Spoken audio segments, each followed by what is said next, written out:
Algérie. Informez-vous en moins de 4 minutes sur l'essentiel de l'actualité d'Air Algérie, AS Airlines, Transavia, mais aussi la question de la reprise des vols internationaux. Voici donc les informations immanquables qu'il ne faillit pas rater dans l'actualité de ces derniers jours en lien avec la reprise des vols vers l'international et la compagnie aérienne nationale, Air Algérie, le transporteur à bas prix Transavia et AS Airlines. Commençons, en préambule, par cette dernière. La compagnie française continue d'effectuer ses vols de rapatriement en partance de l'Algérie pour la France. Le 18 mars dernier, elle a même proposé à sa fidèle clientèle une promotion spéciale avec un tarif des plus attractifs dans un temps où les liaisons aériennes se font très rares.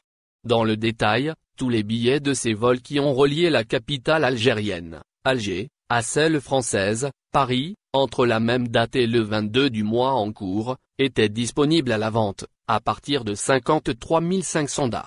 La filiale d'Air France spécialisée dans le vol pas cher, qui n'est autre que Transavia, a, quant à elle, décidé de maintenir son programme de la semaine précédente au départ de l'Algérie vers la France. Elle a opéré tous les vols du 20 et 21 mars 2021. Le transporteur susmentionné prévoit même de voler sur le ciel algérien au cours de la semaine prochaine. Le but étant de rapatrier les ressortissants français et permettre aux personnes éligibles de voyager en temps de pandémie. Entre-temps, les frontières algériennes restent fermées. Jusque-là, les hautes autorités du pays n'ont avancé aucune date quant à la reprise des vols d'Air Algérie. Les avions de la compagnie aérienne nationale sont donc cloués au sol une nouvelle fois. Rappelons que le pays a suspendu les vols de rapatriement de cette dernière. Pour l'instant, aucune décision n'a été annoncée concernant le maintien ou pas de la suspension pendant le mois de mars.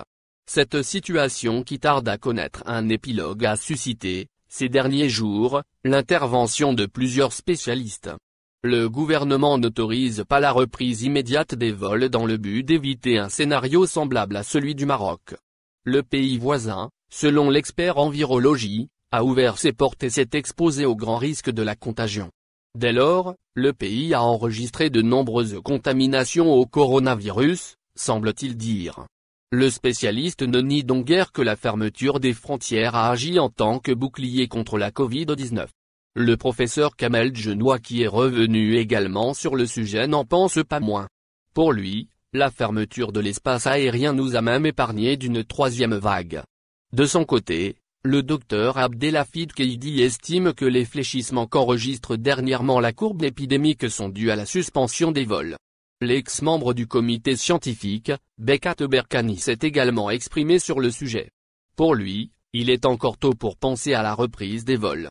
En définitive, les avis des spécialistes sont presque unanimes vis-à-vis de cette situation. Merci de vous abonner à la chaîne et n'oubliez pas d'aimer la vidéo et cliquer sur la cloche pour recevoir toutes les nouvelles.